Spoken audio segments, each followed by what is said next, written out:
This movie is rated PG. Parental guidance is advised.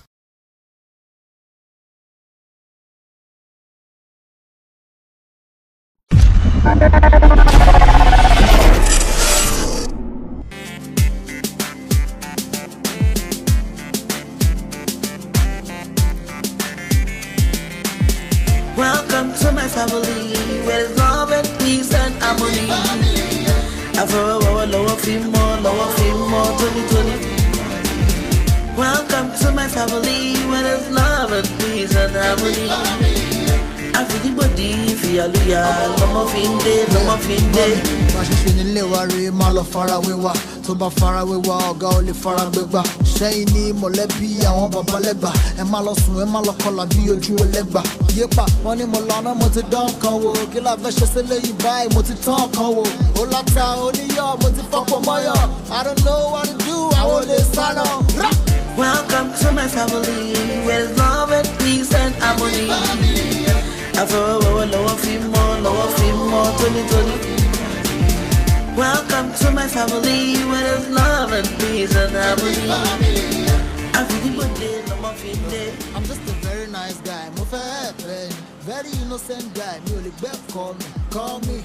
Anytime you're feeling sorry, mommy, I know you cannot handle it. Cause the rich also cry when the pain multiply. I really can't deny it. I'm emotional, the boy is good. Look, my Romeo, what a story, yo. I really can't say nothing, yo. Welcome to my family, where there's love and peace and harmony. How can an angel break my heart? Báwo ni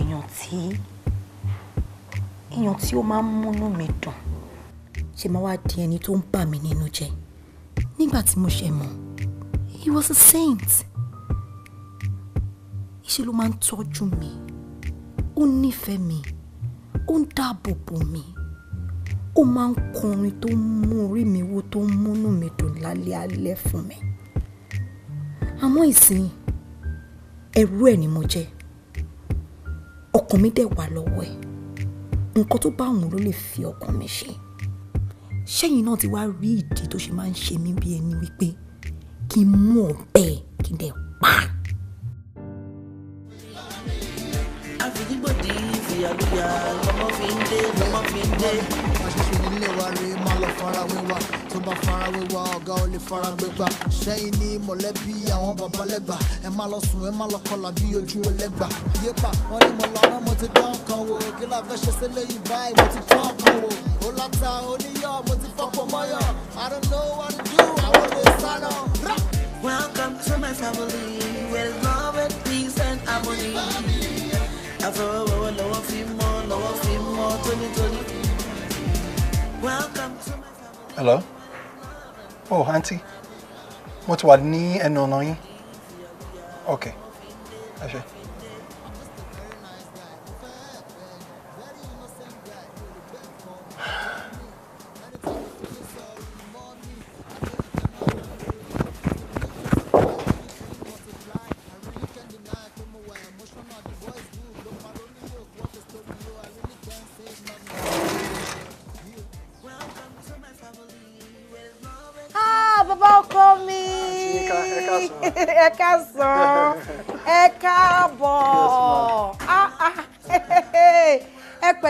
Johnny. Oh, we thank God. Oh, ẹ pẹ̀lẹ́ jókòó, ẹ jókòó. Ẹ káàbọ̀.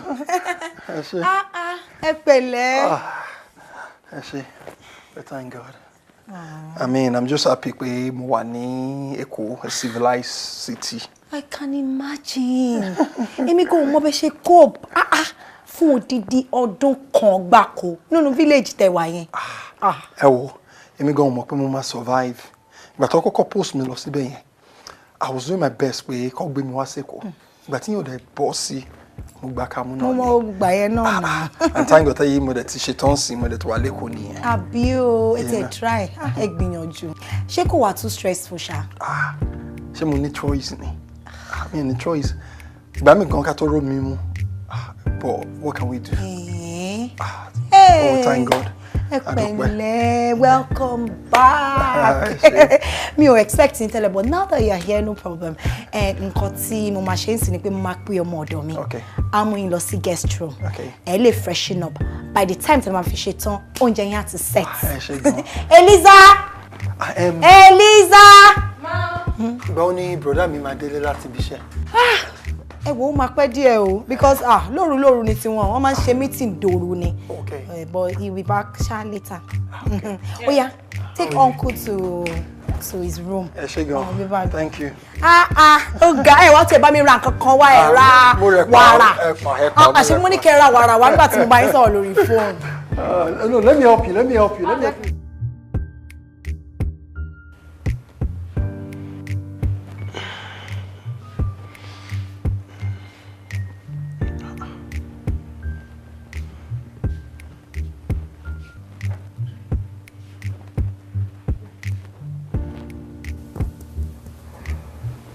Auntie Inka.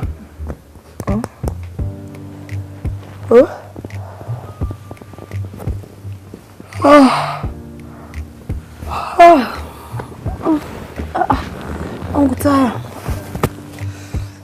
Baba ọkọ mi. Ẹ ti sùn ni. Èmi ló yẹ kí n máa bi yín question ni.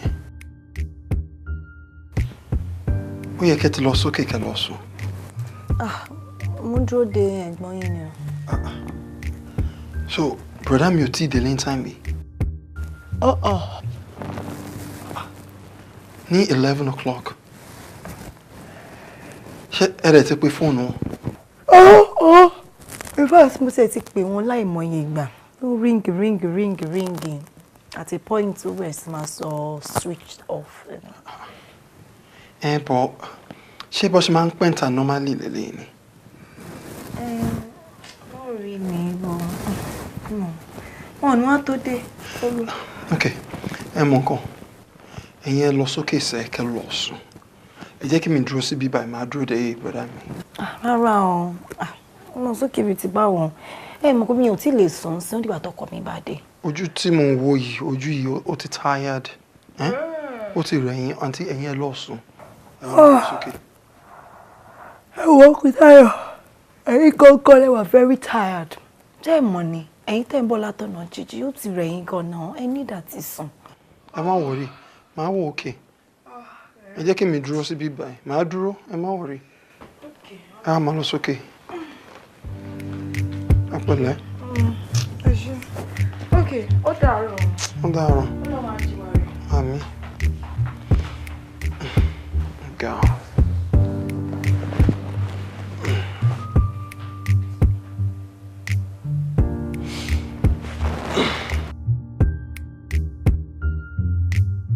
Ta ló ti dọ̀ yìí?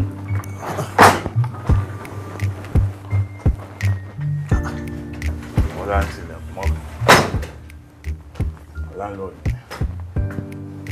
Brother mi. Ìgbà wo lẹ bẹ̀rẹ̀ gbogbo eléyìí? Ẹ wo aago tẹ́ ń bọ̀ ní. Ẹ lè pe ìyàwó yín pẹ́ máa pẹ́ dé. Ìyàwó yín wọ́n ti sùn lọ síbi ẹ̀ mú ní kán lọ sókè ọ̀rọ̀ sùn. Ẹ wo bẹ ṣe rí ẹ wo gbogbo aṣọ yín. Ṣé bẹ́ẹ̀ kì í mọ̀ títẹ́lẹ̀? Ìgbà wo lẹ bẹ̀rẹ̀ gbogbo yìí? Tani wọ́? Pẹ̀lú pé ìgbà wo ló wọlé? Ta ló invite ẹ náà? Ta ló ní kó wá síbí iná? Ta ló rán ẹṣẹ́? Ìyàwó mi dà. Ìyàwó yín ti lọ sókè wọ́n ti lọ sùn. Okay. Brother mi, I'm highly disappointed. I'm very disappointed. Mo lè bẹ gbogbo lé. Ṣé bẹ́ẹ̀ kí n mọ̀ títẹ́lẹ̀ nígbà ó lè bẹ gbogbo lé. tó bá fara wéwá ọ̀gá ò lè fara gbégbá ṣẹ́yìn ní mọ̀lẹ́bí àwọn bàbá lẹ́gbà ẹ má lọ sùn ẹ má lọ kọlà bí ojú ẹlẹ́gbà yépa wọn ni mo lọ́nà mo ti dán kan wò kí la fẹ́ ṣe sílé yìí báyìí mo ti tán kan wò ó láta oníyọ̀ mo ti fọ́pọ̀ mọ́yọ̀ I don't know what to do àwọn olè sálọ. Welcome to my family where there's love and peace and harmony. After all, Just you have to listen to me. I am your wife. I'm your wife, you Sheru. Get to treat me by now.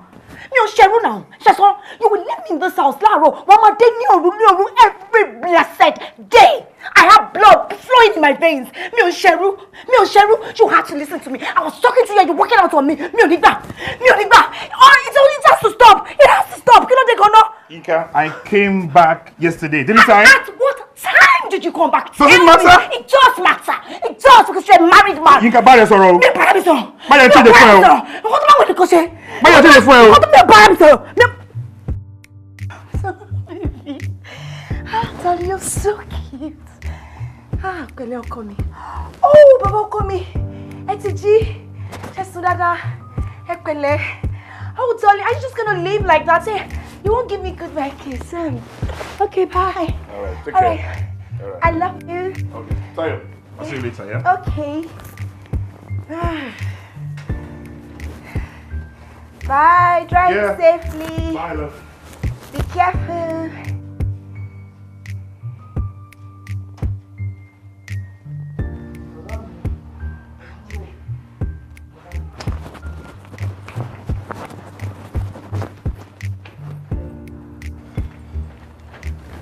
Brother me. Behavior yín lálẹ́ àná yẹn ò bójúmu. Every time tẹ́ délé lánàá. And then you were drunk. Tó yẹ kẹ́ tún máa bẹ̀ ìyàwó yín. Ẹ tún bá wọn jà. Kò dáa o. Tayo, kò tí yẹ. You don't understand women yet. O má jẹ́ kí yẹn fún ẹ wàhálà. Kò sí tó fẹ́ tí mi ti fún. Chile ni, ṣaṣọ, bàtà, ilé, everything. Really, don't give yourself stress. Kò ní right láti béèrè ibo tí mo ti lọ, ibi tí mo ti dé. All those ones, it's not our business. So yeah, but má yẹ kí yẹn fún ẹ wàhálà. O ti wà lẹ́kọ̀ọ́ nsìn, o dẹ̀ ló fẹ́ bá mi sọ̀rọ̀. So tí bá ti dé, we'll talk about it. Yes. That's fine. I need láti sọ̀rọ̀. Yeah. But for now, I need to go to work. But ẹ bí n sọ pé ẹ pẹ́ dé o. Brother mi ẹ má pẹ́ dé o. Tí bá ti pẹ́ dé, kò fún mi lẹ́sẹ̀. Tíma! Tọ́jú lé, máa rí ẹ níta, ó gbọ́.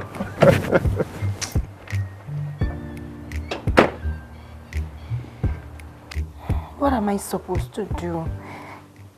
Kí ni mo tún lè ṣe? Ó ti sú mi. Gbogbo nǹkan tó fẹ́ ni máa ń ṣe fún un. I'm a good wife to this guy.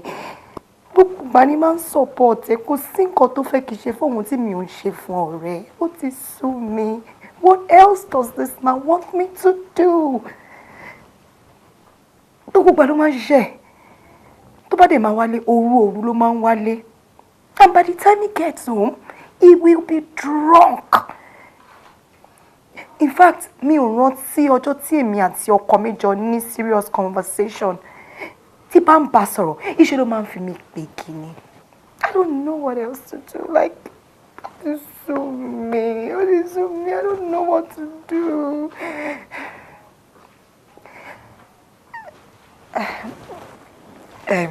I'll call you back. Sugar. I'll buy some later. Okay, Tayo. Auntie. Sure, okay. Kí ló dé fi ń sunkún? Sunkún. No, me sunkún. Actually, ọ̀rẹ́ mi tí mo bá sọ̀rọ̀ lórí phone ló ń pa mí lẹ́yìn dẹ́dẹ̀ wọ́n bí tí ẹkún àbí ẹ̀rín tó bá pọ̀ jù wọ́n mi máa ń jáde lójú. So that's what happened to me. I won't cry. Auntie, mo gbọ́ gbogbo nǹkan tẹ́ ń sọ lórí phone. Kò yẹ kẹ́ máa tó ẹjọ́ nǹkan tó ń ṣẹlẹ̀ ní marriage yìí. Kò yẹ kẹ́ máa tó farata. It's not good. It's very dangerous. I'm sorry. Mo mọ̀ pé ẹ̀gbọ́n mi ní lọ́wọ́. But Ọlọ́run máa change wọn. A máa gbàdúrà fún wọn ni and then a máa bá wọn sọ̀rọ̀. Ẹ má sunkún mọ́. Ṣé ti gbọ́? Okay, kí lẹ̀ ń ṣe lónìí náà? Kí ni plans yín lónìí? Okay, so in that case, ẹ jẹ́ kí mi jẹ́ Uber driver yín. Okay, anything tẹ́ bá fẹ́ ṣe, máa take you around. I'll drive you around. I'm tired. Like, you seriously don't have to. Let me do this. It's on me. Really? Yes. Thank you. You're very welcome. So, Malo, get ready by. Okay, no, get ready. So, in let's say like 20 minutes, I'll be downstairs. Okay. Okay.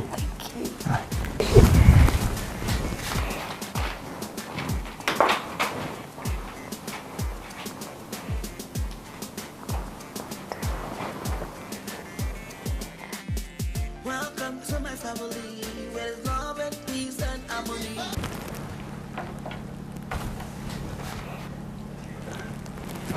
Good afternoon, sir. Yeah, good afternoon. Please, I'm here to see Mr. Sesson. Oh, my chairman. Do you have an appointment with me? Yeah, I'm here. Oh, please, give me chairman. Okay.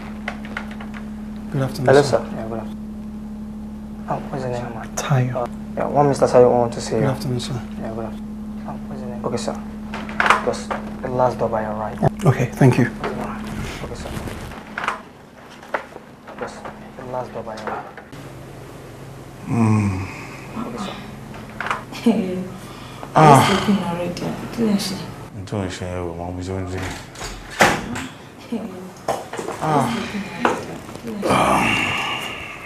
So, boss, I'll try to put that meeting together then. I'll try to put that meeting. Yeah, hi. Meeting together then. But you didn't tell me that your brother was around. But you didn't. Oh, really? Yeah. The younger, the cuter. All right. Thank you. Thank you. Where's she going? Oh, yeah. I'll bet for later. All right. Oh, damn, bro. Tell you about. Brother mi, ta ni ọmọbìnrin tí ó jáde ń sìn? Tọ́pẹ́. She's my Monica Lewinsky. Brother, you know what? Ẹ jẹ́ apá yẹn ti ọ̀tọ̀ nìkan tí mo á rí yín fún wọn. Mo rò pé aládéhùn pé tí bá dé délé àjọ máa sọ ń pa ẹ̀. Brother, ọ̀rọ̀ mi ni mo á rí yín fún and it's very important. Brother, Sherry, the way that she fi ìyàwó yín lẹ̀, I don't like it. I don't like the way you're treating your wife. It's not good. Báwo lẹ́yìn as a baálé ilé, ẹ máa máa délé 12 midnight. Ẹ rẹ̀ tuntun mọ́tí. Ẹ rẹ̀ pé ìyàwó yín pẹ́ máa pẹ́ dé. Ìyàwó yín dẹ̀ fi ń yé mi pé ojoojúmọ́ lẹ máa ń ṣe kínní. Kò dá now. Brother, you're not treating her right and she's not happy. She's not alone, but she's lonely. Tayo, should this already? That's why you came to my office to discuss with me? Brother, I am serious. Mi ò ṣeré o. I am not joking. Ìgbà tẹ́ kúrò lé lónìí, ìyàwó yín sunkún ni, ó ń bá èèyàn kan sọ̀rọ̀ lórí phone. Don't complain. And you know that's very dangerous. Tóbi bá lè máa complain fún yàn lórí phone. It's not a good sign. So for all I care, only your phone Babangida go. Anybody, I don't care. Only complain for anybody. It's a free world.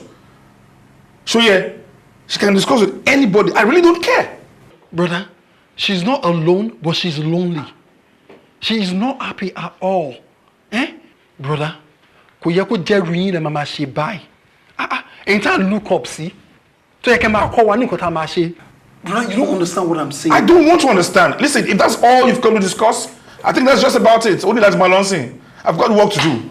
Ogbo? Kimalo. Yes, I'm Arianle. Moni Sheshi.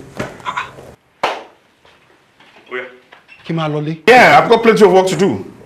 Brother. About daily Amazon, plenty of work to do. James, I'm telling you, man. When I take padà wá sílé, kókò lọ sí US bẹ́ẹ̀ kó má wẹ̀yìn wò, kókò lọ kó má padà wá yẹn. It's not good. And moreover, you have to take over your father's business. What are you doing in the US? Tayo, chill. Look at me. Do I look like I need to be here, man? I don't know how you guys are coping in this country, but man, it's been like 2 weeks in this country and I'm sweating. It's so hot. I don't think I can live in this country. I don't think I can do that. So you're sweating here? Yeah. You get used to it after a while. Get used to it, man. You know? You get used to it. But seriously, your father is getting tired. Do you know how many times the popsy pay me quick my best or when he can pay my best or can go when he can take over business or there's a wale. But seriously, business more. Tayo, take a pill and chill. It is not gonna be that easy. See, Do I look like I need to be here? Nigga, I got my own gig in the United States of America. I got my own business. I got niggas running for me, man. You don't understand how it is. I can't leave all that and come back to this country to run my dad's business. Now, do I look like I need my dad's business to be made? I'm a self-made, man. So take a pill and chill. It's not gonna be that easy. Bobo. Yeah. Because if you to the US, you're still not America. Eh? I'm Nigeria. Come on, man. I've been gone from this country for like 15 years, you know, living in the States. You know, I've been all over the world. The other time I was in Antananarivo, Madagascar, do you know how it is? I was in Kepong in Malaysia, you know how it is? I was in Venezuela. Do you know how it is? I was in Salamanca in Spain. Do you know how it is? This is our role. I'm a global nigga, man. I'm not supposed to come to this country and sit there and run this shit like, look at me. I'm feeling heat. It's so hot all up in this place, man. I can't do it. I can't. I'm Nigerian. Okay, listen, do you know how much money your father's business makes in a month? Naira and dollars? You're gonna make a lot. You gotta be joking. Bro, there's so much money you can make in this country. With all your connections. Bobo, what about connections at its popsy? What do you need? Okay, Tayo, I appreciate your love and concern, but man, it's not gonna be that easy. I gotta get back to the States, you know, sort a lot of things out and put a lot of things in place and think about it. If I can even come back to this country and start running that business you're talking about. Okay. But I'll try. It's okay. Bad law, not something got to sort out. But man. I'm right here waiting for you, man. I'm gonna help you run this company. What kind of drink is this? This is our beer in Nigeria. No beer with you in America. Come on, man. Huh? We got John Walker, we got Hennessy, we got syrup, you know what I'm saying? This is our own drink, Now this is what it is, man. What's up, man? I can't sell it. You better to yo. Have a seat now. How you doing? This is my homeboy from the States, man. This is James. These are my friends here in Lagos. How you doing? What's the name, man? Ciao. It's a pleasure meeting you guys, man. Have a seat now. So we're gonna sell it now. How's business? What's up, man? The States, I heard about one joint that we got a lot of girls, you know, twerking and all that. Oh, you mean a shrine? That's where we need to go. You want to go to? Really? Yeah, I'm going to say shrine. Abby. Yeah. Mama, chicken. How come we make pack sit alone now? Oh. Ṣé gym instructor ló gbé wá ni? Gym instructor bí ti báwo. Ṣé bá bro ọkọ mi tí mo sọ fún ẹ pé ṣẹ̀ṣẹ̀ dé ni. Oh, really? Yes. Damn, he's cute. Hey, hi. Hey, come back here. Kí ló dé? Kí ló ṣẹlẹ̀? Ó kò ní kínkín. Kí láti bí now ní láti sún mọ́ kó tó kí now. No, mama ṣe bẹ́ẹ̀, mama rò pé bí àwọ̀ rẹ̀ are nice. Take it dada. Hey, madam, come back. Kí ló ṣe tó ń gbọ̀n báyìí Tolú? Ó pọ̀ mọ́ ẹ lára. Ó pọ̀ mọ́ ọ náà lára. Àkàn kí àbúrò ọkọ èrè wá sọ́jú. Wá náà, ṣé ó mú ìyàwó wálé ni? Ẹ máa wo mọ̀ọ́mọ́ tí ẹ̀gbọ́n náà tí ò bá mú ìyàwó wálé ṣé irú ẹ̀ ló ń sọ. Kí ló tí kò lè fẹ́ mi? You be old cargo náà ọ̀rẹ́ mi ṣé ò mọ̀ ni. Ó kàn fi mékọ̀pù páàkì ẹ̀ ló fi ń gbéra. Ayọ̀ kí ni? Àwọn tó mọ̀ lára. Well, let me go. I'll talk to you later. Ṣùgbọ́n. Ọmọ alọ́bẹ̀ yẹn náà ní jẹ́ kí n. Ó ti tó wà lóyè. Hi. My name is Tolu. Tolu. I'm my best friend. Tayo. Bàbá ọkọ mi. Oh, okay. Tayo. Nice name. I'll talk to you later. All right, Danny, take care. Oh, that's my place, but be good, yeah? You can actually collect my number from her. Okay. Well, my friend, she's a very funny character. Oh, she might say, you're very funny. But so long. Comedy. She's just like that, anyways. Wale lo now, so don't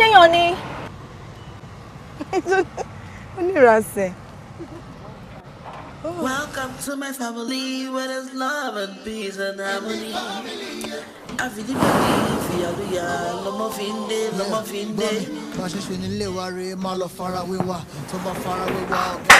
Auntie. Baba call me. Ẹ̀yin ni. Kí ló dé? Ẹ ti lọ sùn ni.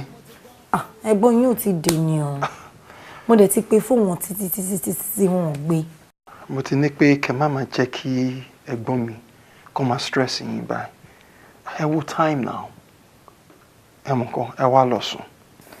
Mi ò ní rọrùn sùn. Ẹ lọ sùn. Ẹ má worry. All right, ẹ ṣé, good night. Good night. Oh my God.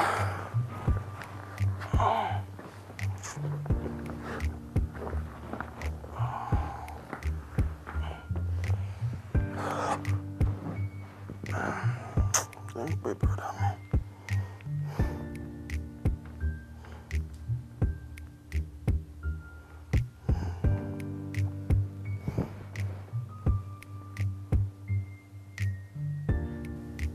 Hello? Brother mi, ibo lẹ wà?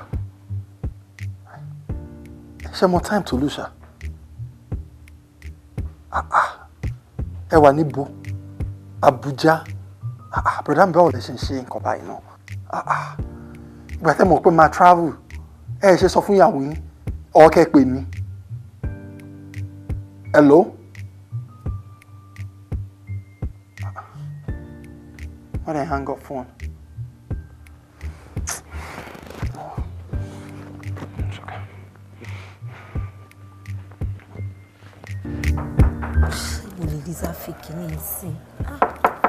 Yeah, Tanya. Tayo. Oh, Uncle Tayo, come in, I'm decent.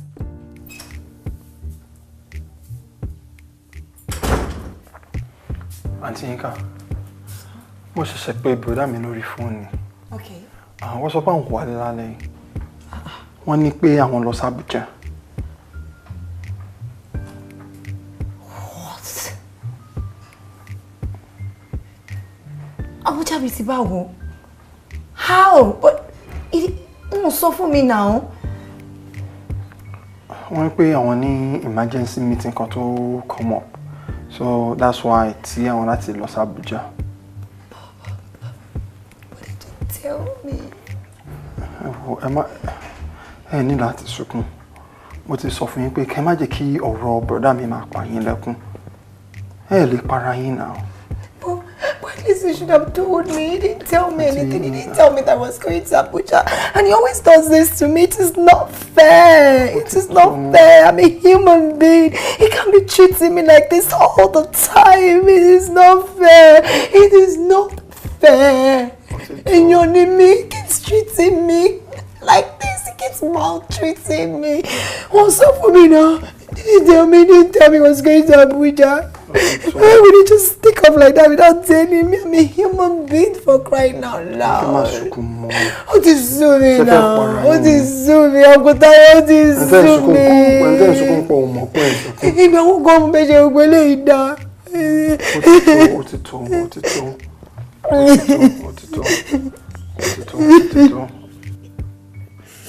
I can't take this anymore.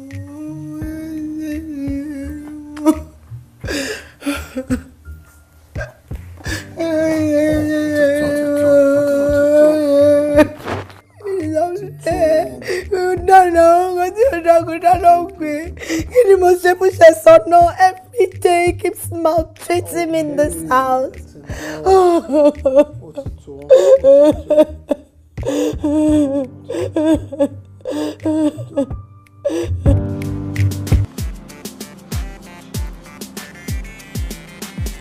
Welcome to my family, where there's love and peace and harmony.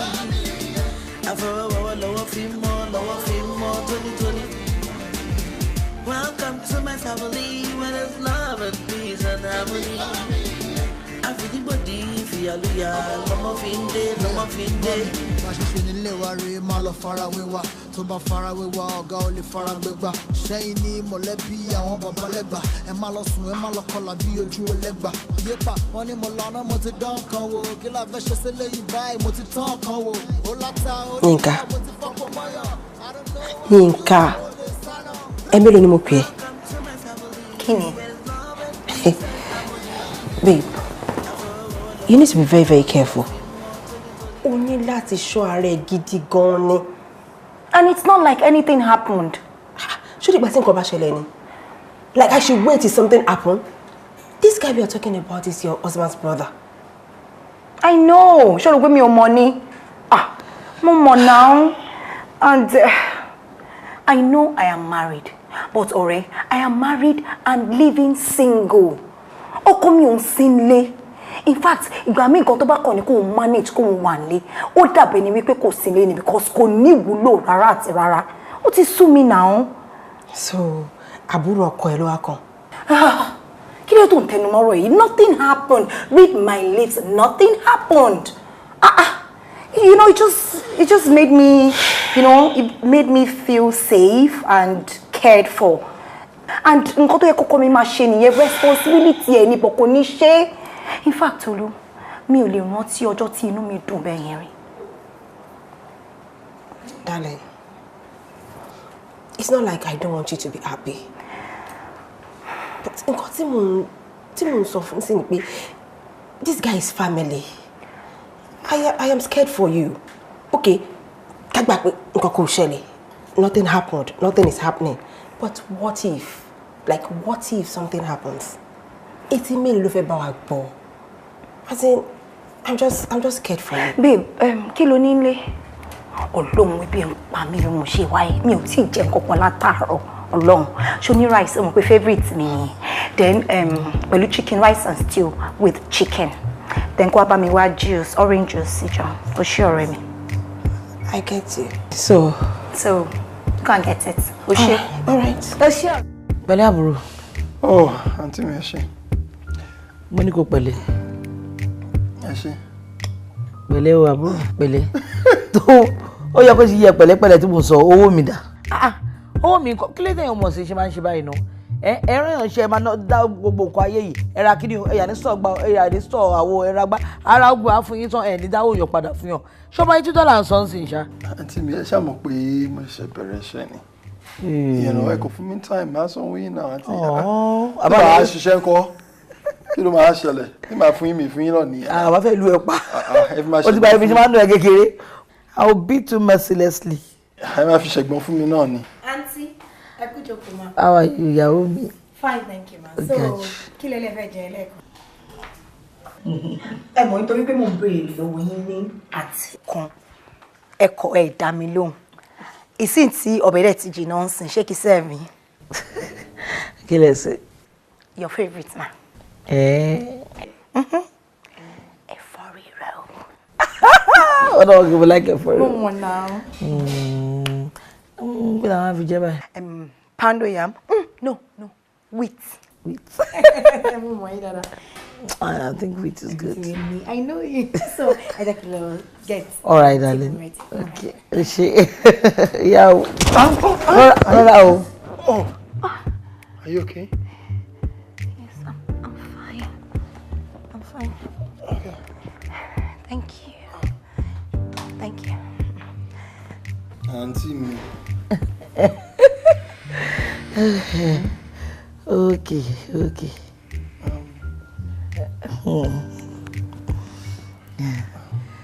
Bí a kò bá mi fi sí African magic abi. Mo fi on Remote control.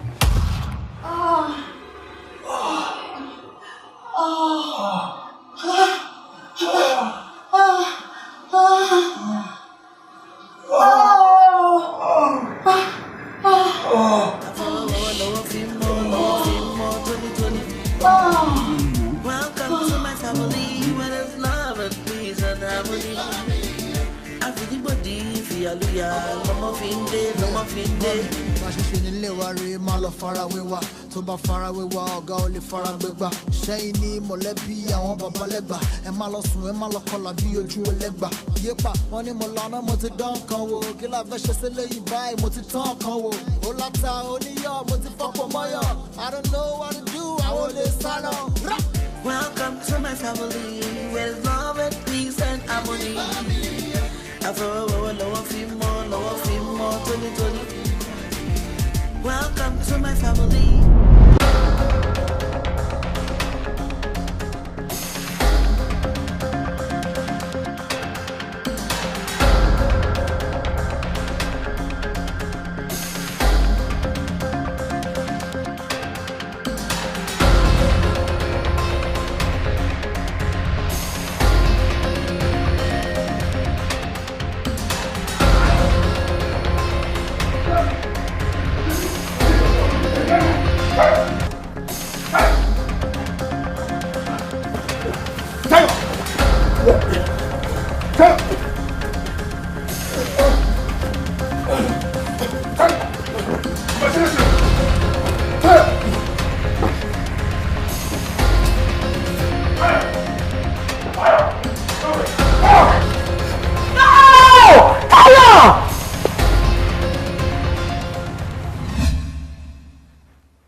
irú ẹ̀ làbúrúkú ò lélẹ̀ lọ́sàn kankan. Táyọ̀.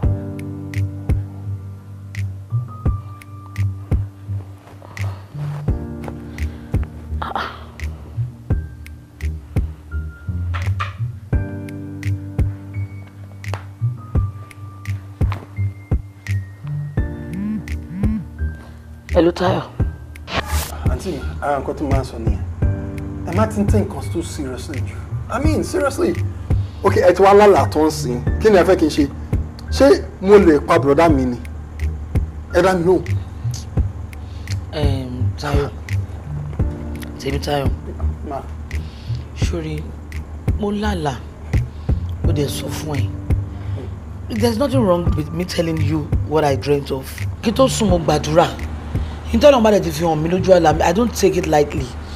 Mo dẹ̀ ní kí n pẹ́ kí n bẹ́ẹ̀ sọ. At least nínú kíní tí mo rá ìwọ ni antagonist tó wà nínú àlá. Tó wá pé gbọ́n náà antagonist tó wà nínú ẹni sí ni màá pè máa sọ fún. But he's the protagonist and I think I should just call you to tell you. And then you're not taking me serious. Mo gbọ́ kan fún mi latitude. Ẹ ń gbọ́ nǹkan tẹ́ ń sọ ṣá. Tó bá sọ fún yín pé mo lè pààyàn, ṣé ẹ máa believe ẹ? Ṣé mo lè pààyàn? Answer me. What am I suffering? Come on, churches man lọ ìtẹ̀kọ̀ man lọ from one church to the other, man lọ from one pastor to the other. Nǹkan tó máa ń ṣe lélẹ̀ o, wọ́n máa kàn máa ń create fear sí yàn ni o.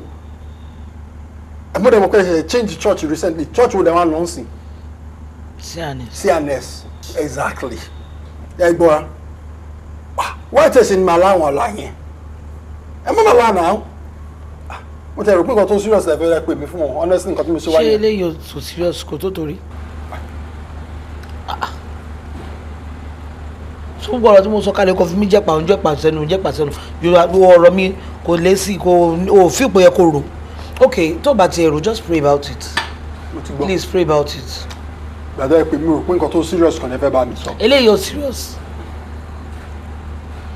Pray about it, ṣá. Nǹkan mi wà tẹ́ fẹ́ bá mi sọ àǹtí mi. Jẹ́ kí n máa lọ. Oúnjẹ tí mo wá ṣe kalẹ̀ tí mo wá ń bẹ̀ dáná. Àǹtí ẹ máa délé máa jẹun. Kò sáà tí wọ́n mi ń tẹ̀fẹ́ sọ àbí. Ó ti tán àbí. No problem. Àgbẹ̀ yìí ti máa délé o.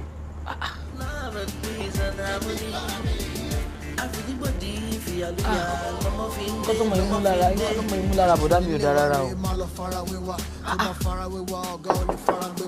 Ṣẹ́yìn ní mọ̀lẹ́bí àwọn bàbá lẹ́gbà ẹ má lọ sùn ẹ má lọ kọlà bí ojú ẹlẹ́gbà yépa wọn ni mo lọ́nà mo ti dán kan wò kí la fẹ́ ṣe sílé yìí báyìí mo ti tán kan wò ó láta oníyọ̀ mo ti fọ́kàn mọ́yọ̀. Hello. Hello. Good afternoon. Good afternoon. How can I help you? I'm here to see my sister. Your sister? Auntie Yinka. Oh, your Yinka sister? Yes. Oh, wow, okay. Come in.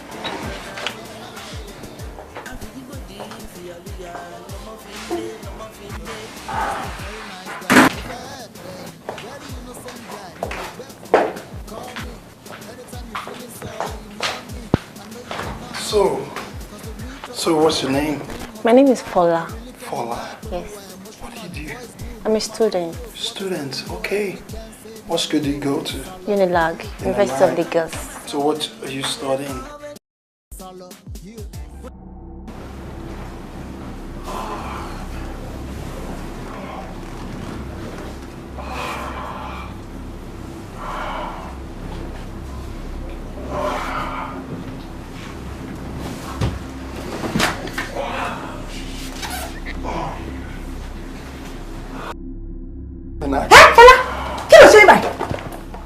ṣe mí bá sọ fún mi kí ló ń ṣe mí báyìí. Mo wá kí ni mà. Wá kí mi ibi tí báwo ṣé mo ṣe nàkó tó wá ń kí mi ni kí ló tó ń pè mí kó tó máa bọ̀. Mi ṣẹ̀ṣẹ̀ máa ń pè yín. Mo mọ̀ bó tó yẹ kó pè mí kó tó máa bọ̀ náà. Ṣé ni yóò tún bẹ ṣe rí mi ni? Gidi gan. Ó fẹ́ mọ̀ bínú mi ṣe dùn tó. Àmọ́ next time wàá pè mí kó tó wá. Ìjọba ti change gbogbo nǹkan ti yàtọ̀ bó. Wà máa lọ. Àǹtí mi. Wà máa lọ náà. Adé máa sọ bó ṣe ń lọ ni. Nǹkan tó ṣẹlẹ̀. A máa sọ̀rọ̀ a máa sọ̀rọ̀ ṣá máa lọ next time tó bá fẹ́ wá kó pè mí in fact máa pè é ṣùgbọ́n bá mi kí mọ́ mi o yes ma ó dàbọ̀ yes ma máa send owó mọ́tò s'account ẹ ṣùgbọ́n ó dà. Welcome to my family where there's love and peace and harmony. Everybody fiyaluya lọmọ fi ń dé. Bá ṣe ṣe nílé wa rèé má lọ farawé wa tó bá farawé wa ọ̀gá ò lè fara gbégbá ṣẹ́yìn ní mọ̀lẹ́bí àwọn bàbá lẹ́gbà ẹ má lọ sùn ẹ má lọ kọlà bí ojú ẹlẹ́gbà yépa ó ní mo lànà mo ti dán kan wo kí la fẹ́ ṣe sílẹ̀ báyìí mo ti tán kan wo ó láta oníyọ̀. Bóyá kíkí onírálẹ̀ kí ló bí ìbàrá rẹ̀ ajú 5,000 naira tí mo kó fún ẹ lánàá. Ó dá o ọ̀gá adé yá mi tó bá dé máa fún ẹ. Mo ti sọ tẹ́lẹ̀ ó máa ṣe bíi kìíní. Má pẹ́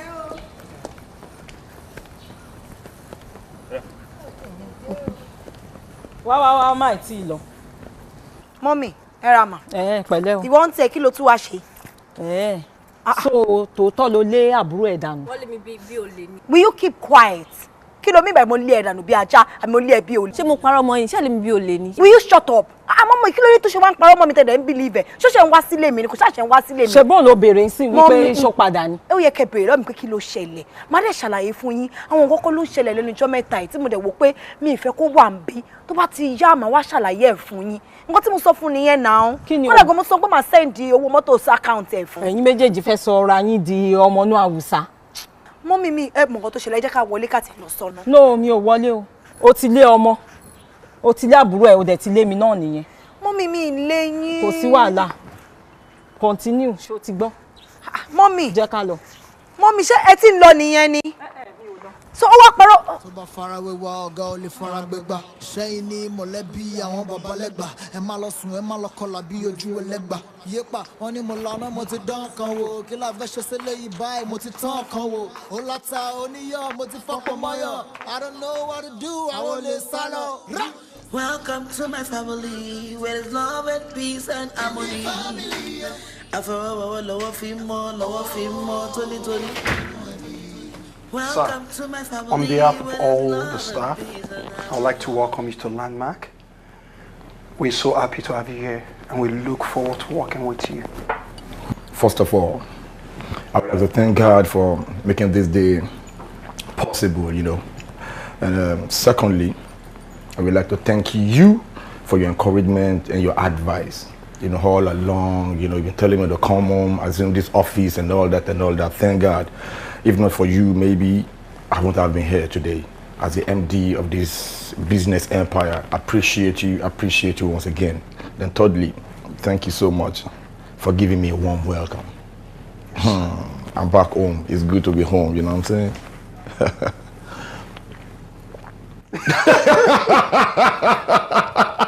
Come on! So serious. Bad man. I'm telling you, man. It feels cool to sit on the high horse and act like the real boss. What's in the office? What's in the staff? Seriously, it feels good to be in charge, I have a lot of staff, working with me. And anything I want, right there. At the top of my fingertip is at my disposal, you know what I'm saying?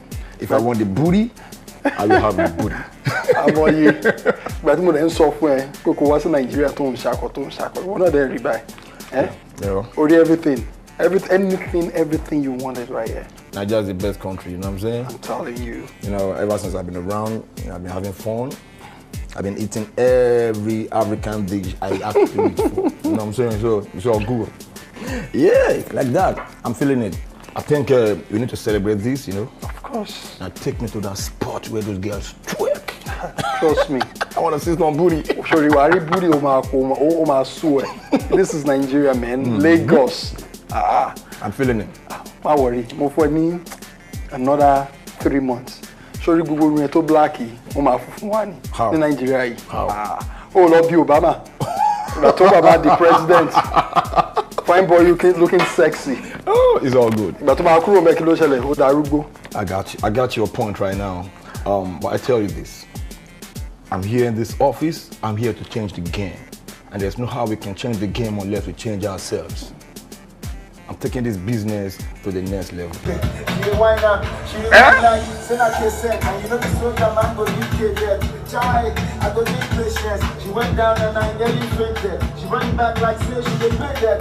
Wait first, I must say I angel. We never did yet, I'm planning engagement. What's the brand price? I start the payment. How can I come round to find the parents?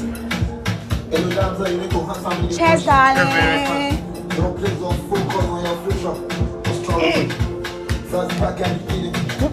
Taking up. DJ K-Wise, what's up? Louis McMahon, is it?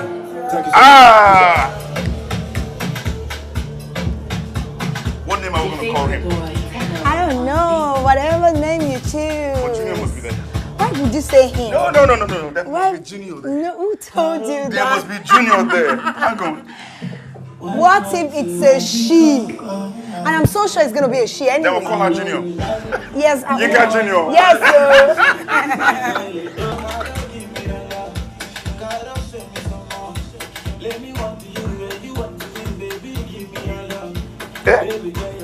Hey, girl.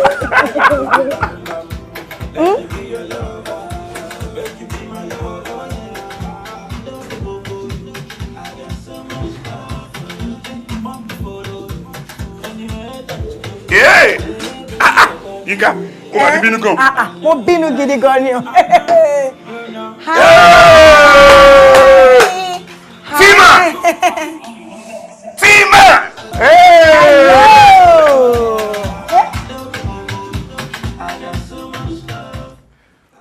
How you doing? What is the occasion? Tima! Guess, man.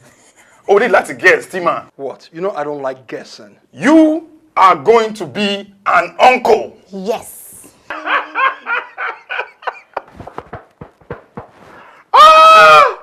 I need to get you a glass. Congratulations. Congratulations to you too. You're going to be an uncle. Dance. I'll join you now. Yeah, join me. Feel free. Yeah. There you go.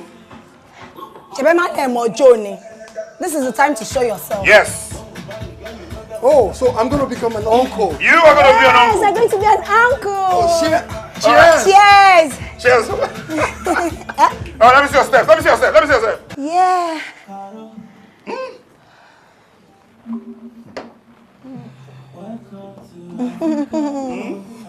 You're not dancing. Oh, yeah. Even the music is slow.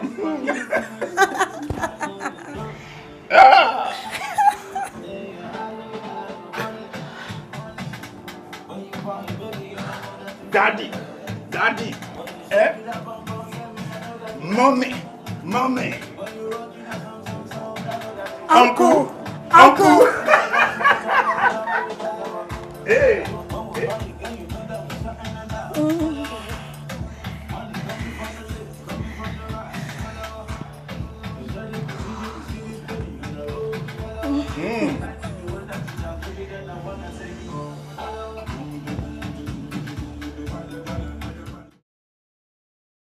Man, this is so obvious.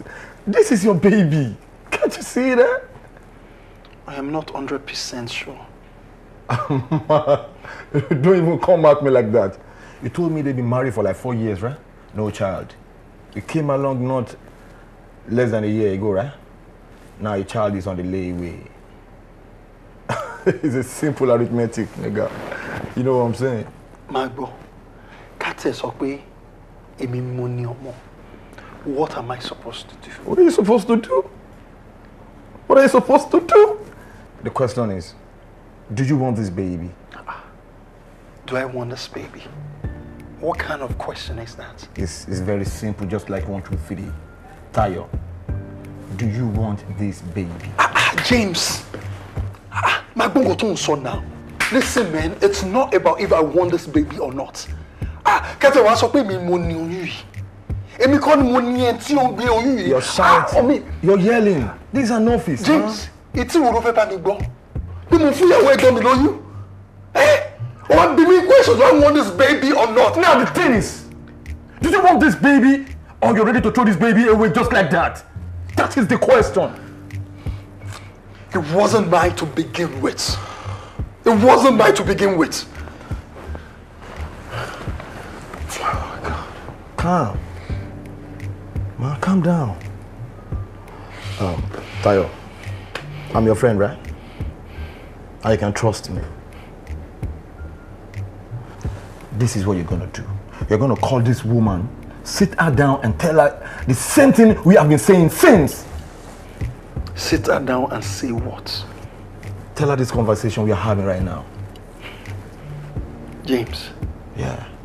Do you know the implication of what this would do to our family? And do you know the implication of throwing one's child away? Just like that. I don't know what to do. I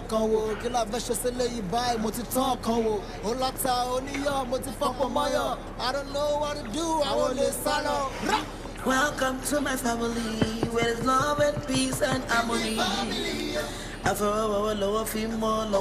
How can you be so sure? Alright, I am 100% sure. Surely gbogbo test na ṣe lọ hospital. Ó fi hàn wí pé ọkọ mi ló ní problem lára. Kò dẹ̀ mọ̀. Jọba ò lè ṣe fẹ́ mọ̀. Ṣẹ́ni tí ò ń sin lé. Èmi ni máa ń padà lọ hospital lọ gba gbogbo result tests. Who dẹ̀ sọ fún? Olu, why are you talking like this now? Ẹni wo ló fi ń sọ bẹ́ẹ̀? Ẹni wo ni mo fẹ́ fi sọ fọ́kùnrin pé àtọ̀ ẹ̀ ò lè di ọmọ? Ṣé bí mo kàn ká sára mo dẹ̀ ń pray pé kí ìyanu Ọlọ́run ṣẹlẹ̀?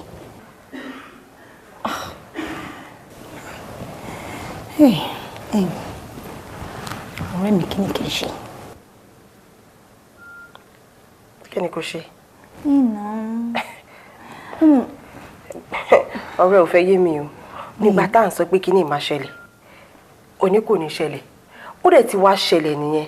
Ìyẹn ni mo ṣe ń béèrè pé kí ni kí n ṣe ọ̀rẹ́ mi. Ṣé kí n sọ fún bàbá ọkọ mi pé òun ni mo rí? Bẹ́ẹ̀ sùn. Bẹ́ẹ̀ sùn kí ló ń ṣe ẹ̀ náà? Ṣé ṣe bí ọmọdé báyìí? Ìwọ tó gbogbo tó lọ ṣe irú nǹkan bẹ́ẹ̀ yẹn ṣé irú ẹ̀ ṣe sọ jáde ni? Wo bẹ́ẹ̀ nǹkan tá a fẹ́ kó ṣẹlẹ̀ ó ti ṣẹlẹ̀. You understand? So bó ṣe wà yẹn iṣẹ́ omi ẹ̀kú ni o. Torí àbúrò ọkọ ẹ̀ yìí bíi miracle ló jẹ́ fún ẹ. So bó ṣe wà yìí you just keep it to yourself. Má jẹ́ kí anybody gbọ́ o. Àìjẹ́bẹ̀ ó fẹ́ fọwọ́ ara ẹ̀ báyìí fẹ́ fi tira ẹ̀ síta ni. So don't just say anything. Shush. Ọmọ èmi kò ń wò ó. Mo ti gbàgbé darling. Tó bá rí rice mo sè fún ẹ. Tó bá rí delicious rice tí mo sè. Chicken yẹn mo bẹ̀ grill ẹ̀ ni.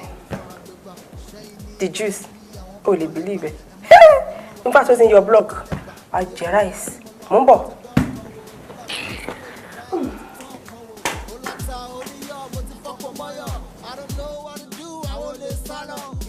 Welcome to my family, where there's love and peace and harmony.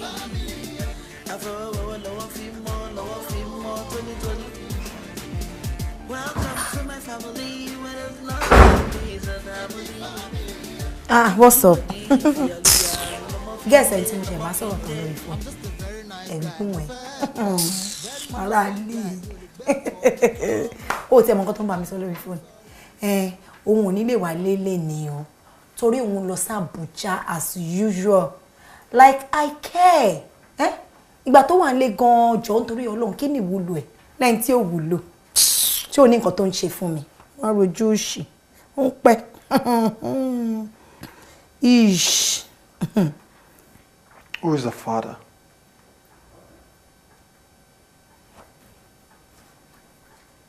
Who is like... Ó gbọ́ nǹkan tí mo sọ. And I don't understand. Ta ni bàbá ọmọ tó wà nínú ẹ̀?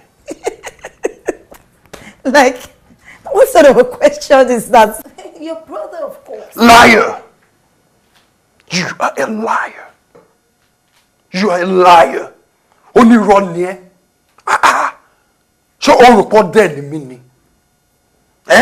Ó rò pé mi ò ní figure it out. Pé mi ni mo ní oyún yẹn. That me long. And when you're talking to me, you talk to me with respect. And I'm your elder brother's wife. Huh? Like, are you alright? Are you not? Ṣé kìí ṣe pé you should smoke kankan tó ń sìn àbí o mọtí yó? Because bí mo ṣe wò yìí, pẹ̀lú bóyá sọ̀rọ̀, you are definitely not alright. Because definitely you cannot be alright to be talking to me like you're not alright. Listen to me. Listen to me. And listen carefully. So this is how it's gonna work out. Mi ò ní sọ fẹ́ gbọ́ mi o. Mi ò ní sọ fún wọn right now. Má jẹ́ kó bímọ ẹ̀ tán. Tó bá bímọ ẹ̀ tán, má wá sọ fún wọn. Má wá gbà wọn tèmi. So, for the meantime, I am the head of this family. Ṣó ń gbọ́ mi? Èmi ni mò ń pàṣẹ nínú ilé yìí. Nǹkan tí bá ti sọ ló máa ṣe. Tí n bá pè é lẹ́ẹ̀kan, wà dáhùn lẹ́ẹ̀mẹ́ta. Okay? Tí n bá pè é, even tí o bá wà pẹ̀lú ẹ̀gbọ́n mi, wà wá dá mi lóhùn. Tí o bá ṣe nǹkan tí mo fẹ́, I will destroy you. Okay? Let me make myself clear. Now get on the bed.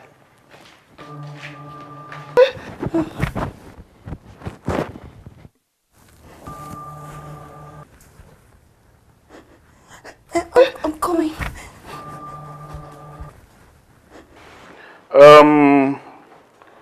Sweetie. What do you want, my love? Yes, honey. Oh. Wait, kí n máa lọ báyìí, kí n máa lọ late. Okay. Yes. There. Kí n máa lọ báyìí, kí n máa lọ late. Yes, darling. You know you're very cute. Momo, do we fẹ́ mi náà nìyẹn? Yeah, báwo ló ṣe mọ̀? Nǹkan tó kọ́kọ́ attract me. Saying pé bọ̀bọ́ yìí dùn gan gidi gan ni. Yes, darling, you're all set. Ìpèyàn yẹ kú bọ́sùn báyìí o. Yẹn try ẹ̀ báyìí. Èmi náà ni mo feed ẹ tó pé. Yeah, perfect. Báwo ṣe rí? Too sweet alone. See you later. All right, darling. Have a nice day. Good talk to you. All right, bye. Michael, Jello. Okay, bye-bye, darling. Love you.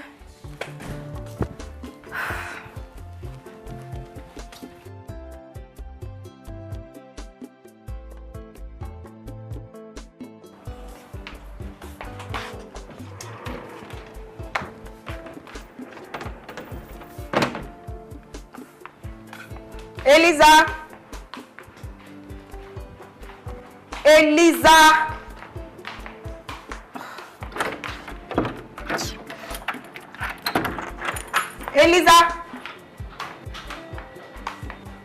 Bó lọmọ ìgbà lọ. Eliza. Eliza.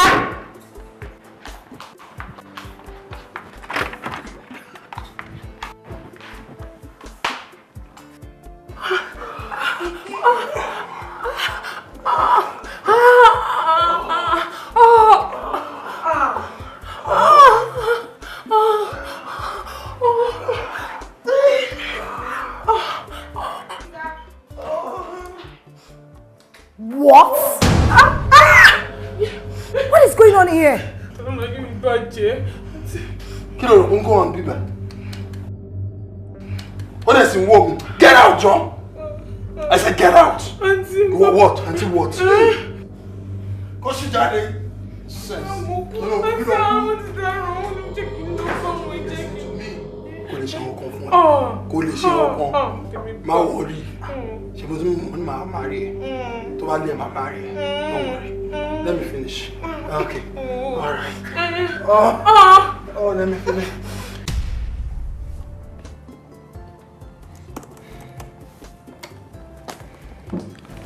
Martins, file inventory yẹn jọba nǹkan wájọ.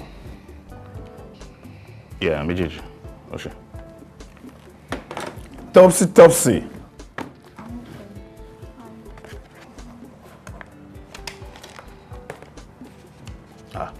Ló ń ṣe? Kò sí nǹkankan. Mo wà okay. Ó wà okay bí ti báwo. Ó ṣe ṣojú bí oúnjẹ tí ò jiná. Kí ló ṣe ẹ́? Anyway, I am not fine. Mo ti notice pé mo feel feverish láti àná. But I'll be fine. It's okay. Ṣé o máa ń bì lẹ́ẹ̀kọ̀kan? Not really. I don't really bí ti báwo. Is it that you're vomiting or you're not? Ewo ń bẹ. Oye kan máa ń kọ mí lẹ́ẹ̀kọ̀kan ni, but I'll be fine. Don't worry about that. Wow. Stop it. Ṣé kìí ṣe pé olóyún ṣá? Yes now. No, irú òkè nìyẹn. Mo ṣe máa sáré lóyún bẹ́ẹ̀ yẹn. Kò possible. Okay. Should you test? I'll see you later. Mo ní nǹkan tí mo fẹ́ lọ ṣe lórí table. Okay? Okay. Bye.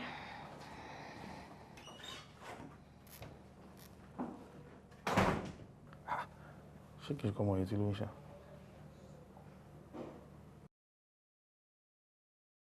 Àǹtí ẹjọ́ máa ẹjọ́ tó yọ lọ. Kí ló ń bẹ̀ mí fún? Ẹ ṣáà má bínú, ẹjọ́ tó lọ mí mọ́ ọmọ ẹjẹ́ má bínú. Kí má bínú pé kí ni? Ẹ má bínú fún kíní tèmi àti bùdó Táyọ̀ jọ ṣe.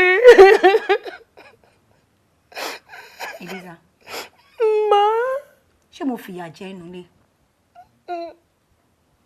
Nǹkan tó bá wọn ẹ̀kọ́ ló máa ń jẹ ni. Gbogbo aṣọ tó ń wọ sàràtà ló rà fún ẹ. Ẹ̀yin ni. Ìgbà tó sọ fún mi pé fẹ́ lọ sí yunifásitì kí ni mo sọ fún ẹ? Ẹlẹ́ máa rán mi lọ. Jam tó kọta ló rà fún ẹ. Ẹ̀yin náà ni. Then why? Kí ló dé tó ń ṣe ìrànú? Wọ́n promise mi pé àwọn máa marry mi. Wọ́n promise wọ́pọ̀ àwọn màmá rẹ̀. Good! Ọmọ kan tó wá ṣẹlẹ̀ ń sìn. You go inside your room and pack everything you came into this house with. Just take everything and get out of my house. I said go in there. You are leaving my house today. Àǹtí kò síbi sí máa lọ. I don't care. Ọmọ kan kò síbi tó máa lọ ló ń ṣèrànù. What did you say? I said go and pack your things and leave my house right this minute. Kó lọ anywhere. Pack your things and leave my house right. Kó lọ anywhere. Why tó ṣe ń sunkún náà? Look at me. Kó lọ anywhere. Make decision Pack your things and leave my house right. Go back into your room. Why tó ṣe ń sunkún náà? Kó lọ. Why are you looking at her? Go back into your room, my friend. Kó lọ anywhere. Looking at her. Go. Why are you looking? Very nice guy, mo fẹ́ ẹ̀pẹ́ ni. Very innocent guy, mi ò lè gbẹ́ call me. Anytime you feeling sorry, mommy, I know you cannot handle it. Cause the rich also cry when the pain multiply. Ìyàwó mi. My baby. Àmọ́ ní láti máa tọ́jú báyìí o. Ìfẹ́ kó rẹ̀ rárá. Thank you, honey. Ẹ̀fọn kò rẹ̀ fọwọ́kàn báyìí o. Nothing must touch you. And the baby. So Monica bí junior sí báyìí, ṣé ká lọ sí US àbí ká lọ sí UK? Èyí ló máa prefer. America ni o. Àbí? Bẹ́ẹ̀ni, bó ká tó lọ sí America yẹn, a kọ́kọ́ lọ Dubai. Yes o, fún shopping. No, àwọn jalami àwọn yẹn. Àwọn dẹ̀ rí yẹn sọ. Máa wọ̀ ń sìn. Yeah. Stage tí mo wà. Yes o, at least wọ́n gbọ́dọ̀ mọ̀ pé yes o ti ready. Mommy in the making. Yes, darling. Daddy in the making. Darling, o ní láti bínú sí mi o. Ṣùgbọ́n gbogbo àwọn ìwà pàlàpàlà tí máa ń wò yẹn past tense ni o ní láti dáríjì mi o ṣùgbọ́n ìgbà míì àwọn ọmọkùnrin máa ń wùwà mi ti ẹ̀ explain ẹ̀ you know so àwọn late coming láti ibi iṣẹ́ yẹn over the bar ni o àwọn meeting wọn yẹn ti máa ń fix láti 6-7 ká tó parí a máa wọ bíi 12 ẹni tó lè wá fún meeting mi bíi 12 o'clock lọ́sàn-án ó ti ṣe o 4 o'clock 4:30 bá pẹ́ jù ó ti délé serious then àwọn time tó máa ń jí pé ó fẹ́ máa gbómi kaná wọn fẹ́ máa dáná wọn fẹ́ máa ṣe gbogbo ẹ̀ tí bá ti wá lé báyìí tó bá ti late tó wá pẹ́ jù a máa lọ jẹun tà ní o. Yes, so.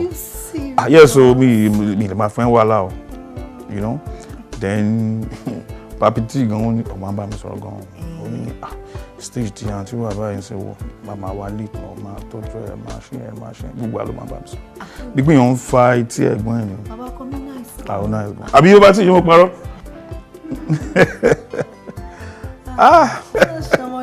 Abi. My baby. My sugar. Junior. Ṣúlẹ̀, mbò. Báwo ni? Ó fà mí. Báyìí kò fà yọ. Rọ́rà o. Kò tí ì jù náà. My baby. Excuse me. Come. Do you think you can just use me and dump me? Hell no. Gbogbo nǹkan tí mo ti ṣe nínú live ẹ̀. Mo sọ fẹ́ pé mo fẹ́ change apartment mi. Ó ní ó ti gbọ́. Ó promise mi ní mọ́tò. Mi ò rí nǹkan tó ṣe nínú gbogbo ẹ̀. You know, of what value are you to me? Oh, really? Yes, of what value? Olu fẹ́ gbalé, o de fẹ́ change mọ́tò, o fẹ́ ra bàtà, o fẹ́ ra aṣọ. Of what value are you to me? Oh, wúlò fún mi now. What do you do? Kí ló máa ṣe fún mi? So, I don't deserve it. You don't deserve it. Olu fẹ́ gbalé. O fẹ́ change mọ́tò àbí kí ló fẹ́ ṣe?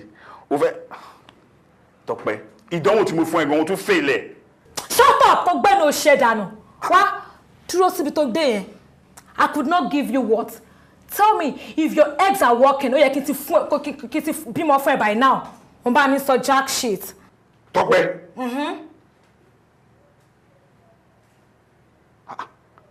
Kí ló sọ lẹ́nu yìí ná?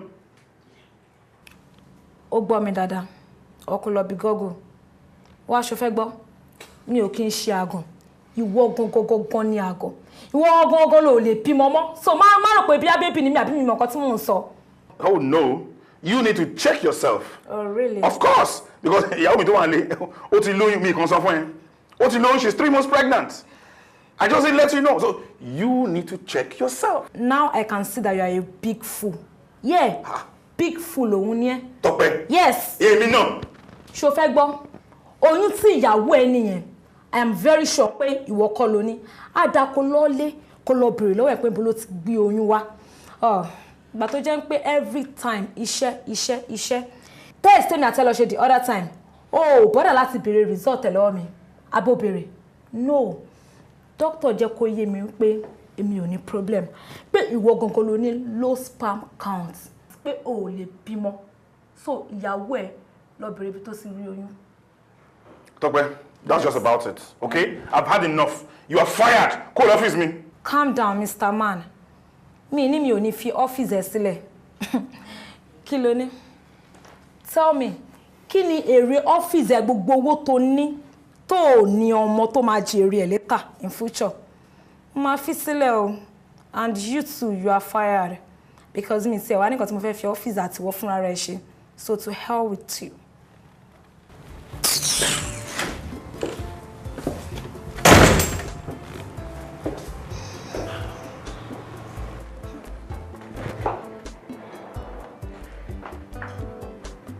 So whose baby is she carrying? Could this be true? So tí Yínká máa ti lóyún tó ṣe tèmi. Ta ló fún lóyún? Who's responsible for her pregnancy?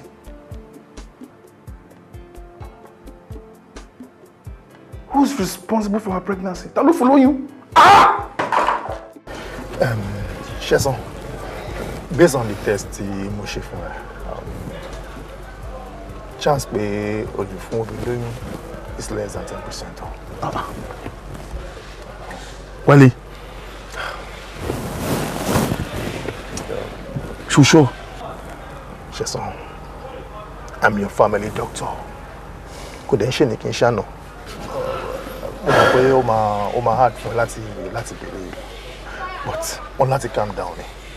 Nǹkan tí result sọ fún wa ni, but àtọ́lọ́ náà. Àmọ̀kọ́ tọ́lọ́ lè padà ṣe lẹ́yìn ni. But the result of the test is less than 10%. That's the chance you have.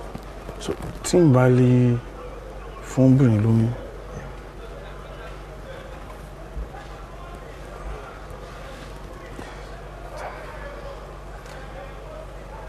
See? So, you just have to calm down. Just calm down. You go. Nothing much. She testing. I didn't know everything. It was like, what's all that? Listen. Huh? It's okay. Chesson, it's okay now. It's okay.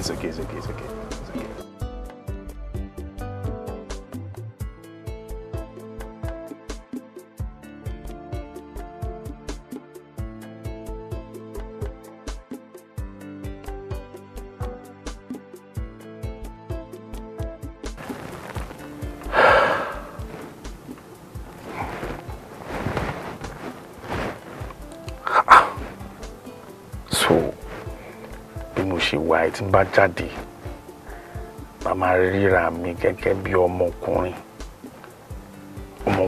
tó ń ṣiṣẹ́ tí ẹ wà pa tó lè múná dóko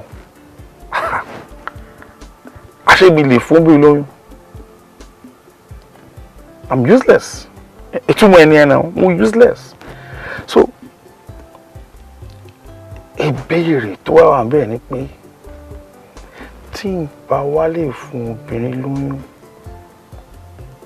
báwo ni ìyàwó mi ṣe lóyún àti pé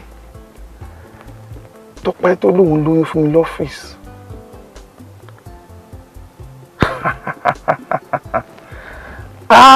òótọ́ dẹ̀ ni o wọ́n ní tí omi bá ti pẹ́ lẹ́nu aditọ́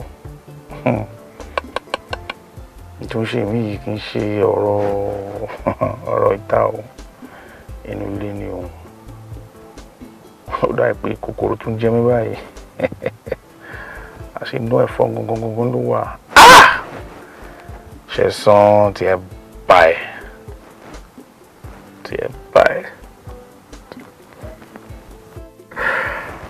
so I'm impotent. Ilé fún obìnrin lóyún.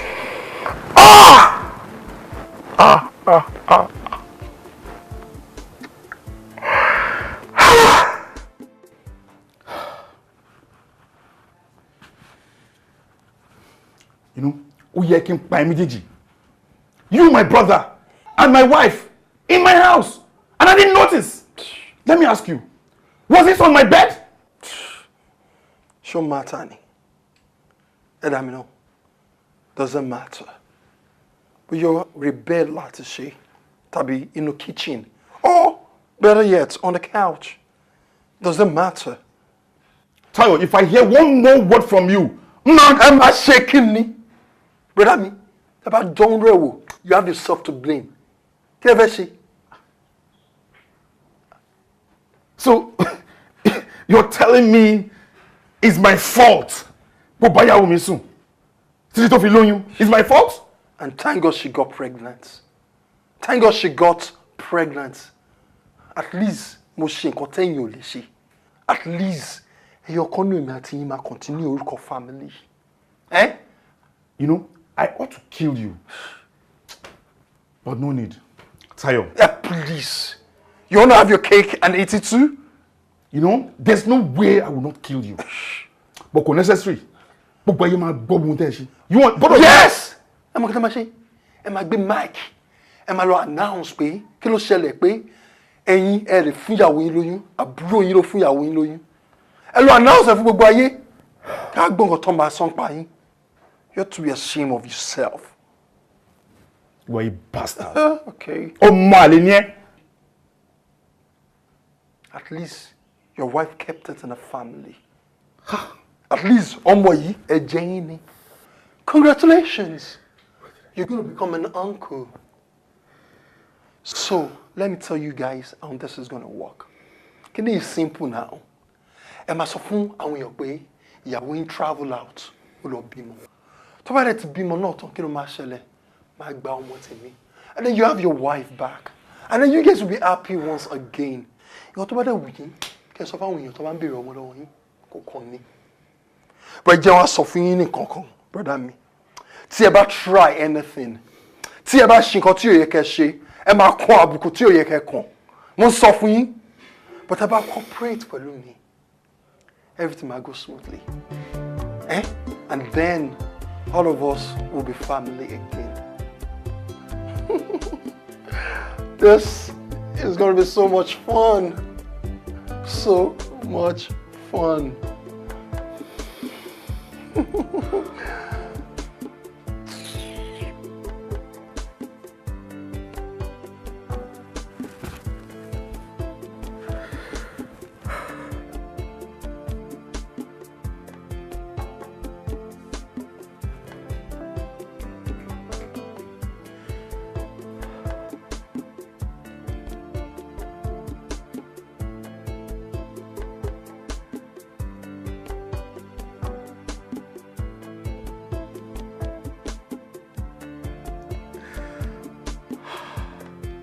Ṣẹ̀san, why ń jẹ́ kí ọkọ̀ máa dẹ́rù báyìí nínú ilé ẹ̀ tí ó fún ọwọ́ rẹ̀ kọ́ ẹ̀ náà. Wálé ọ̀rọ̀ yìí ti sú mi, ó ti sú mi. Ó bìlí pé sáà tó ń tẹ́tì mi ṣá, ó lò máa yẹ tú gbogbo ẹ̀ kí gbogbo ayé gbọ́. Kí ló fẹ́ tún? Kí ló fẹ́ tún tó ń dẹ́rù báyìí? Kí ló wà lábẹ́ ohun tó ń dẹ́rù báyìí? Ṣẹ̀san, kò sí nǹkan kan tó máa ṣe máa kẹ́rù báyìí. Kí ló wá fẹ́ kí n ṣe báyìí sí? Ọ̀nà mo fẹ́ gbà, ọgbọ́n mo fẹ́ dá sí. Ọ̀nà mo fẹ́ gbà, ọgbọ́n mo fẹ́ dá sí. Kí ló fẹ́ kí n ṣe? See, ọlọ́wọ́ yìí ti sú mi mẹ́. Ṣorí advice tí màá fún ẹ sìn ò ní pé bóyá kò lọ fi tó mọ́mì létí. Ó ṣe ń sọ̀rọ̀ báyìí, ó tutù dé mọ́mì wò. Wálé No, nǹkan tí mò ń sọ ni pé mọ́mì tí mò ń sọ ọmọ pé bí ìyá bá kú ìyá náà ló máa ń kó kan yan. Àǹtí ni mò ń sọ náà. Sọ fún àǹtí káwọn náà wà aware of it. Ó tẹ́lẹ̀ ni o. Tó bá gbọ́n tó ṣẹlẹ̀ yìí, ó láì kan bá a dá sí. Ṣé dẹ̀ mọ̀ pé ó ṣì wà within the family. So wọ́n á pé jókòó, wọ́n á bá yín settle ẹ̀. Gbogbo ilé tó ń fún rẹ ní stress yìí wà lè ní rest of mind. Tí bá ní kò sùn mi, mo parọ́. But àwọn ẹlòmíì máa ń fọ́ ní ìyọ̀ṣà. So àǹtí bí gbogbo ẹ ṣe jẹ́ nìyẹn mo dẹ̀ sọ fún wọn pé aláti dọ́dọ̀ yìí láti wá fi tó yín létí in fact kò fẹ́ wá gan mo fi agídí wọ débi báyìí ni.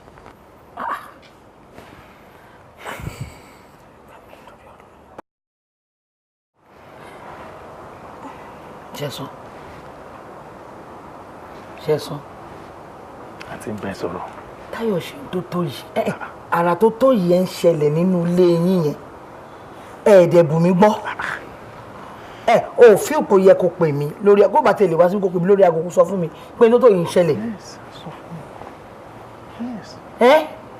Ó sọ di sonú ẹ̀kọ́ àmọ́mọ́ra ni.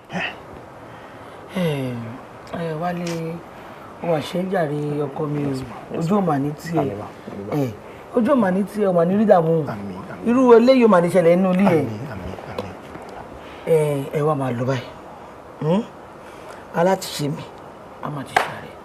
Ká máa lọ èmi fi pé báyẹn sọ sílẹ̀ yìí náà ẹ máa dìde ẹ máa tẹ̀lé wa kájọ máa lọ́bẹ̀ ni àní nǹkan tó ń ṣe lọ́wọ́lọ́wọ́ nù ilé yìí kò fi lọ́kàn balẹ̀ àǹtí kájọ máa lọ sílé yẹn sì kí wọ́n lọ settle everything kó tán kó ń lẹ̀.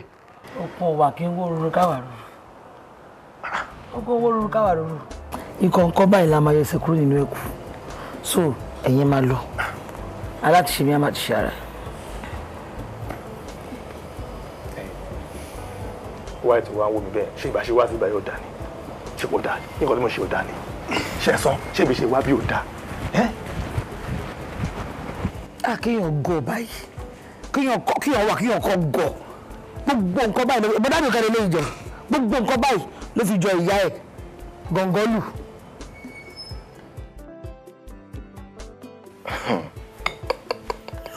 pálapàla ìlú àpàlà ilé làpò tí ń jókòó dèdì ibi ni a wá bá mi ibi ó bá ti rí wà pálapàla á sọ fún mi ò mẹ́ni tó fi jọ. ìjọ tó tiẹ̀ bẹ̀rẹ̀ ìwà tó ń wù yìí ò yé mi ibi tó ti kọ́ ìwàkiwà tó ń wù yìí ni o àbí tèmi Táyọ̀ tèmi tí mo mọ̀ kọ́ òun ni kò yé mi o adé ń ponírànú ẹ̀ kò gbé kọ́ọ̀lù. kò lè gbé e kí ló ti tó òní rẹ lára ara ń fún ni.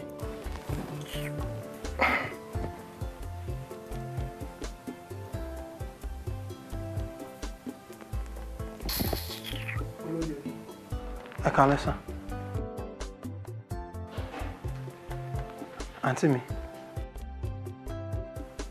Ṣé kò sí? Ó ṣí ọmọ rí ẹ̀ sọnù. Ṣé bá ń bẹ ẹ sọ? Ṣé bá bẹ ẹ sọ mo pè ẹ́ níwọ̀ kan, èmi kan, mo bẹ ẹ sọ títí wípé àràdàràdà tó ń ṣe yìí o, mo rí nǹkan báyìí o, ó débi ń tojú bọlé káàkiri, èmi ṣe kíní kan fún mi latitude, ó bẹ̀rẹ̀ sí ní sọ ẹ̀pà sókè, ó work out on me. Ṣé bí nǹkan tó fẹ́ dá sílẹ̀ rèé? Ṣé bó dálẹ̀ sí ara ẹ̀ ti wálẹ̀? Àbí ó ti dálẹ̀ ara ẹ̀ ti wálẹ̀, ṣe bójú ẹ̀ ti wálẹ̀ báyìí sí. Wo má ní rẹ lára. Ẹ káàbọ̀ olórí ẹbí. Bàbá láńlọ́ọ̀dù. Ó dẹ̀ bẹ̀rù Ọlọ́run. Ó dẹ̀ níbẹ̀rù Ọlọ́run lọ́kàn.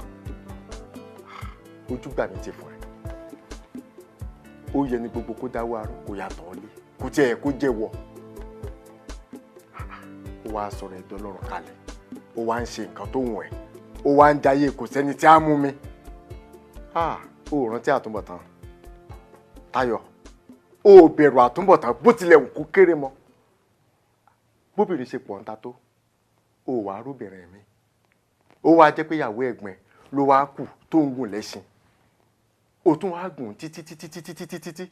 Ó tún rọ lóyún.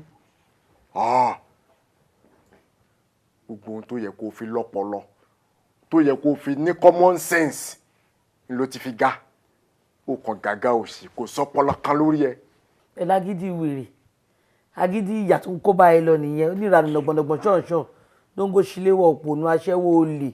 Túlétúlé dalérú ẹni ibi tí ń pọmọ́ rẹ balùwẹ̀. Ó fẹ́ dẹ bírú. Ṣé wọlé ti. Má sọ mọ́. Ẹbí o ló fẹ́ dàrú. Ẹbí tí wo ò lè bàjẹ́. Ṣó fẹ́ gbọ́? O ò lè bẹbí ìjẹ́ o. Torí kò bàjẹ́ láyé àwọn bàbá tiwa kò lè bàjẹ́ lórí tèmi. Tí màá fi wọ́ kòtò sùn. Wá gbọ́ o. Ó ti ṣẹlẹ̀ náà. Kò sóhun tuntun kan lábẹ́ ọ̀run. Ààrí bẹ́ẹ̀ rí. A fi ń dẹ́rù bọ̀ lọ́rọ̀ ni o. Ṣó fẹ́ gbọ́? Ohun tó máa ṣẹlẹ̀ kò tiẹ̀ nira. Àdúrà ẹ̀gbọ́n ló gbà. Bẹ́ẹ̀ mo sọ fún ẹ. Àdúrà ẹ̀gbọ́n ló gbà. Kò sí wàhálà. Nínú ìran tiwa o, nínú ẹbí tiwa kò sọ́mọ àlè. O sì lọ́mọ kan nínú ẹbí. Nínú ìdílé yìí o kò sọ́mọ ẹbí.